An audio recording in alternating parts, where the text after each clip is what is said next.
cuaca sudah kembali cerah, di Jakarta saja Anda bisa menikmati Jakarta dengan cara berjalan kaki.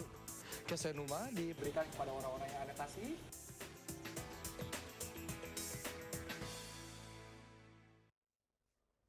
Pemirsa, Anda pasti sering mendengar berbukalah dengan yang manis. Mengapa hal ini harus dilakukan? Ya, di bulan puasa banyak perubahan yang terjadi dalam tubuh kita yang dapat mempengaruhi kesehatan kita. Nah, kami mencari tahu apa yang sebenarnya terjadi di dalam tubuh dan bagaimana caranya agar tetap prima selama berpuasa. Ya. Dan pemirsa, mari kita saksikan bersama Kacamata Michael.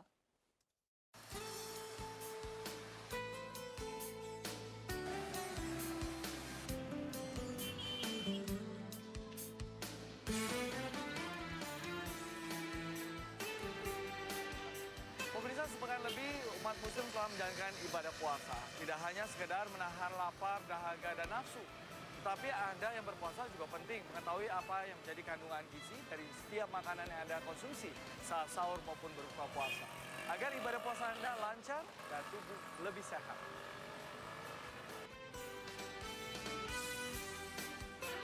Setiap hari, 14 jam lamanya, umat muslim di Indonesia berpuasa di bulan Ramadan. Dan masing-masing punya cerita tersendiri. Haus. Gimana ya, memang kan kebutuhan manusia tiap hari kan sehari 8 liter. Jadi biasa pagi-pagi kita minum, bangun tidur. Sekarang sahur kan, habis itu puasa. Kayak berat banget, apalagi cuaca di Jakarta kan panas ya. Gimana ya, perlu tenaga gitu kan, capek. Ya haus lah gitu kan. Narik penumpang gitu ya. Macet apa segala macam kan hawanya panas gitu ya. Jadi haus jadinya. Kalau lapar kan bisa ditahan, kalau minum kan istilahnya kita beraktivitas ya. Jadi lebih keluar banyak keringat, jadi cairan gitu. Kekurangan cairan dalam tubuh gitu. Jadi gimana ya? Tenggorokan itu pahit rasanya juga. Dehidrasi ya, jadinya saya lebih baik menahan lapar. Kalau lapar itu masih bisa ditahan. Tak hanya sekedar menjalankan ibadah, puasa bisa berdampak positif bagi tubuh kita. Salah satunya detoksifikasi atau pembersihan racun-racun dalam tubuh. Pernahkah Anda berpikir apa yang terjadi dalam tubuh kita saat kita berpuasa? Pada saat berpuasa, dengan kita tidak makan, tidak minum, ini radikal bebas ini dikurangi produksinya. Dan di sisi lain, antioksidan, anti racun tersebut diproduksi oleh tubuh menjadi bertambah. Makanya ada istilah juga kalau kita berpuasa itu kita mengalami detoksifikasi.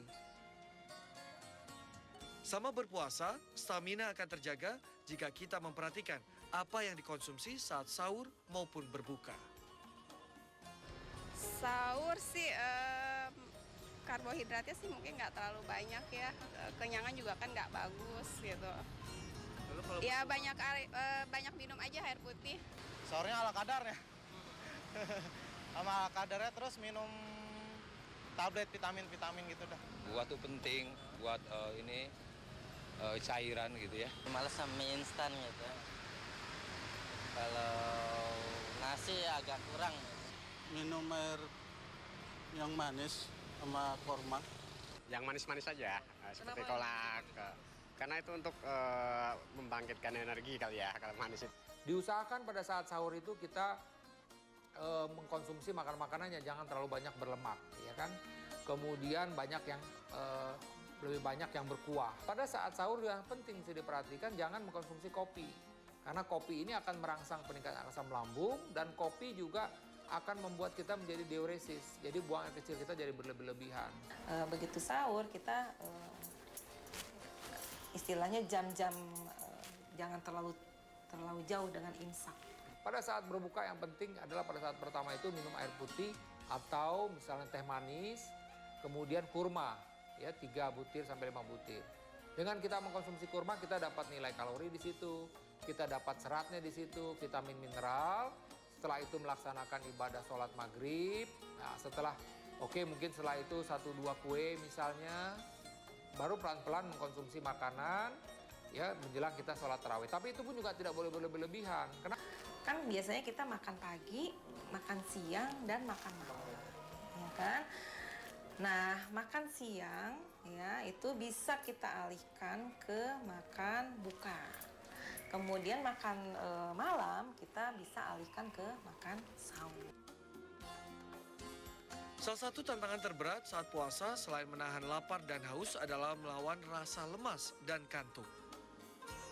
Buat orang yang sedang berpuasa ini, harusnya dia tetap melaksanakan aktivitas sehari-hari. Tapi memang mesti diperhatikan, karena memang dalam keadaan dia tidak makan, terutama minum ini, maka dia menghindari cairan yang keluar berlebih-lebihan. Pada 6 jam pertama setelah kita sahur itu masih oke. Artinya tubuh kita masih dapat makanan dari yang kita konsumsi tadi pagi. Tapi setelah itu, maka tubuh mendapatkan kalori itu dari proses penghancuran lemak-lemak di dalam tubuh, begitu loh.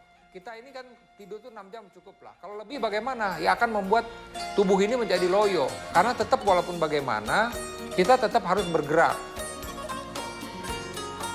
Nah, Anda ingin berpuasa sehat? Lakukan aktivitas seperti biasa, istirahat secukupnya, dan konsumsilah makanan tanpa berlebihan saat sahur dan buka puasa. Bagi Anda yang dalam kondisi sehat, berpuasa tentu memiliki tantangan tersendiri. Nah, apalagi bagi Anda yang memiliki beberapa penyakit seperti jantung, kanker, dan gangguan pencernaan. Begitu juga dengan ibu hamil. Tentunya banyak hal yang harus disesuaikan sehingga puasa tidak mengganggu kesehatan. Dan ini akan kami bahas lebih dalam pada Kacamata Michael edisi minggu depan.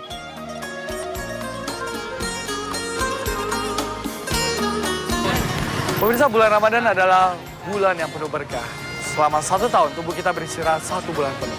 Nah, tentu masing-masing kita memiliki kondisi kesehatan yang berbeda-beda.